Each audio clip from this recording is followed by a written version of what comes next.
Learning with Wasim में आपकी खिदमत में हाजिर हूँ। इस ख्वाहिश के साथ हमेशा खुश रहें, मुस्कुराते रहें।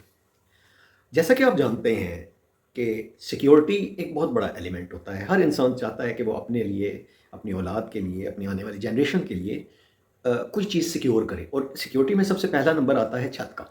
यानी हर इंसान ये चाहता है कि उसके पास कम से कम अपनी छत या अपना घर ज़रूर मौजूद हो, जिसमें वो हर किस्म की सेफ़ भी रह सके, किराए से बच सके, और एक उसको छत का एहसास भी रहे, और आने वाली नस्लों के लिए वो इसको एज़ अ एसेट छोड़ भी सके।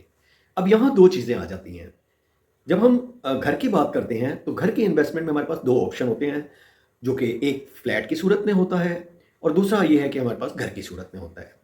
आप हैरान होंगे कि ज़्यादातर लोग फ्लैट को आसान रास्ता समझते हुए फ्लैट का इंतखाब करते हैं, और ज़्यादातर लोगों की कोशिश भी यही होती है कि हम किसी भी तरीके से फ्लैट में इन्वेस्ट कर दें, क्योंकि ये हमें फ़ौरन मिल भी जाएगा।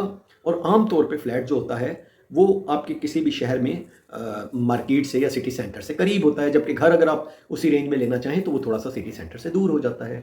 सो ये एक ऐसा एलिमेंट है जो हर इंसान कोशिश करता है और लेता है। यहाँ अब मैं आपको थोड़ा सा डिफ्रेंशिएट करना चाहता हूँ कि जब आप इन्वेस्टमेंट करते हैं अपने रहने के लिए, या अपने प्रॉफिट के लिए, या आने वाले टाइम में उससे एक अच्छा रिटर्न लेने के लिए, फ्लैट में जब आप इन्वेस्ट करते हैं, तो आपको हमेशा एक चीज़ का ख्याल करना है कि क्या मैं जो फ्लैट ले रहा हूँ ये मेरा एसेट है, या ये फ्लैट मेरे ऊपर लाइबिलिटी बन जाएगा। क्योंकि अक्सर हम में से इस चीज़ का ख्याल नहीं करते, और एट द एंड हम लोग लूजर्स में से होते हैं। अब हम थोड़ा सा इसको एलोबरेट कर लेते हैं, तो आपको आइडिया हो जाएगा कि फ्लैट हमारे लिए क्यों लाइबिलिटी बन जाता है। 90% लोग जो फ्लैट लेते हैं वो उनके लिए लाइबिलिटी होता है। सिर्फ 10% लोग ऐसे होते हैं जो फ्लैट लेते हैं या अपार्टमेंट लेते हैं और वो उनके लिए एसेट होता है।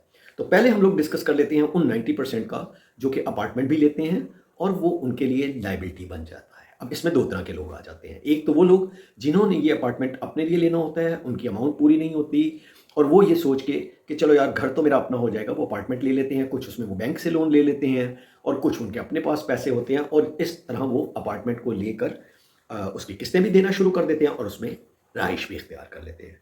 अब होता क्या है कि अपार्टमेंट की आप मेंटेनेंस भी दे रहे होते हैं, आप बैंक को भी उसका इंटरेस्ट दे रहे होते हैं, और उसके साथ साथ आप उस जो अपार्टमेंट में जहाँ आप रह रहे होते हैं उसके आने वाले टाइम में कीमत में कोई खातिर ख्वाह इजाफा नहीं होता। आप कहेंगे ऐसा नहीं है, ऐसा ही है। देखें, अगर आप 20 साल पुराने फ्लैट को आज भी देखें तो आपको महसूस होगा कि 20 साल पुराना फ्लैट जो है वो आज के फ्लैट के मुकाबले में उतना कंपैटिबल नहीं है। उसमें वो सहूलतें मौजूद नहीं हैं जो आज के फ्लैट में मौजूद हैं, उसमें वो चीज़ें मौजूद नहीं हैं जो आज की फ्लैट में होंगी। तो डेफिनेटली जब आपने 20 साल पहले वो फ्लैट लिया है और उस वक्त उसमें वो चीज़ें जो थीं वो आज के लिए उतनी कारआमद नहीं हैं, तो मार्केट में उसकी कीमत भी आज के फ्लैट के मुकाबले में कम ही रहेगी, हमेशा कम रहेगी। आप 20 साल पुराने फ्लैट को जब भी नए फ्लैट से कंपेयर करेंगे, ख़्वाह उस एरिया का डिस्टेंस बहुत ज़्यादा नहीं भी हो, फिर भी आप देखेंगे कि जो 20 साल पुराना फ्लैट है उसकी कीमत कम होगी, और जो नया बना हुआ होगा फ्लैट उसकी कीमत ज़्यादा होगी।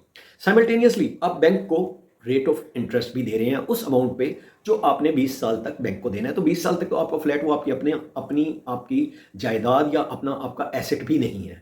सो ये एक दूसरा डिसएडवांटेज है कि आप एक पर्टिकुलर अमाउंट इंटरेस्ट के नाम पे बैंक को भी दे रहे हैं या हाउस लोन फाइनेंस वालों को दे रहे हैं।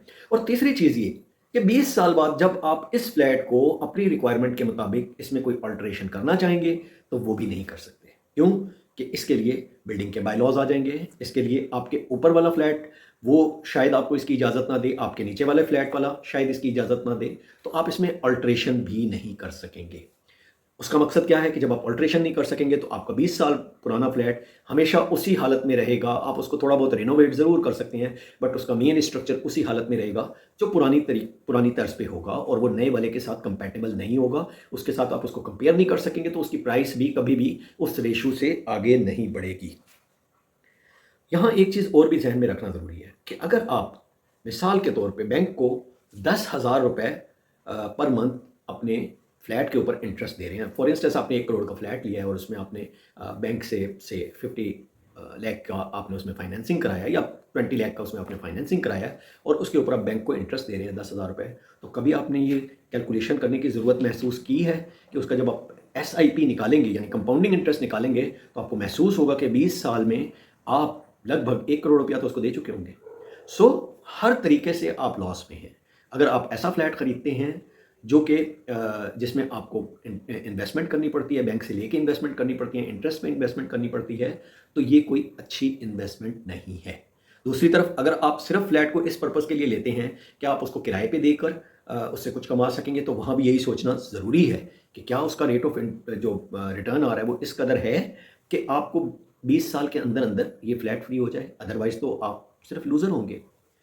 तो हमेशा याद रखिए जब भी आपने अपार्टमेंट या फ्लैट लेना हो तो इस चीज़ को मद्देनज़र रखिए। अब दूसरी तरफ हम आ जाते हैं कि कौन से फ्लैट वो हैं जो हमारे लिए एसेट बन सकते हैं। तो इसमें सबसे पहले ये समझना ज़रूरी है कि हमारे लिए सिर्फ वो फ्लैट या वो अपार्टमेंट एसेट बन सकते हैं जो कम अज़ कम हमें सालाना 5% से 7% तक एनुअल अपनी वर्थ का रिटर्न दे सकें, यानी उनके ऊपर रेट ऑफ इंटरेस्ट जो है वो कम अज़ कम 5% सालाना हो। इससे कम में वो हमारे लिए फिजिबल नहीं है।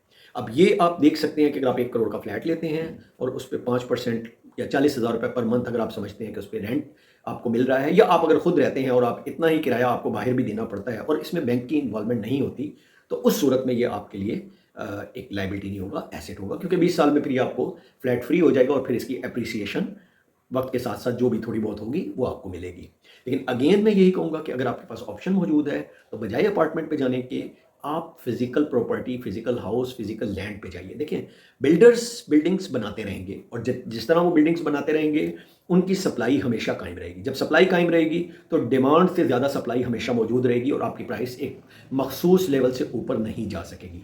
जबकि घर की सूरत में ये नहीं होगा, क्योंकि ज़मीन बहरहाल एक लिमिटेड है। किसी भी शहर की ज़मीन, किसी भी इवन गाँव की ज़मीन, इवन गाँव देहात जंगल में भी आप जाके कोई ज़मीन लेते हैं तो वो एक लिमिटेड क्वांटिटी में है। तो वक्त के साथ साथ वहाँ भी आबादी शुरू हो जाएगी, क्योंकि पॉपुलेशन बढ़ रही है, तो आबादी वहाँ भी जब शुरू हो जाएगी तो डेफिनेटली उसका रिटर्न आपको मिलेगा। फिर ये कि अगर आप छोटी जगह में भी घर बनाते हैं तो फिर भी आप उसकी 20 साल बाद अपने मेयार के मुताबिक उसकी ऑल्ट्रेशन भी कर सकते हैं, चेंजिंग भी कर सकते हैं। उसमें आपके लिए कोई लायबिलिटी नहीं है। सो हमेशा कोशिश कीजिए कि अगर आपके पास ऑप्शन मौजूद हो तो किसी लग्जरी फ्लैट में जाने के बजाय किसी स्टैंडर्ड घर का चॉइस कीजिए।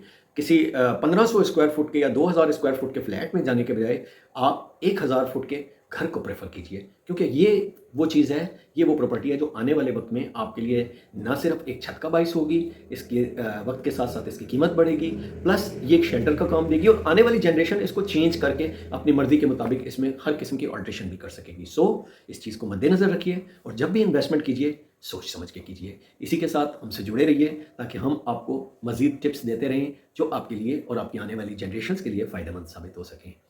इसी के साथ आपसे इजाज़त चाहूँगा। अल्लाह हाफ़िज़।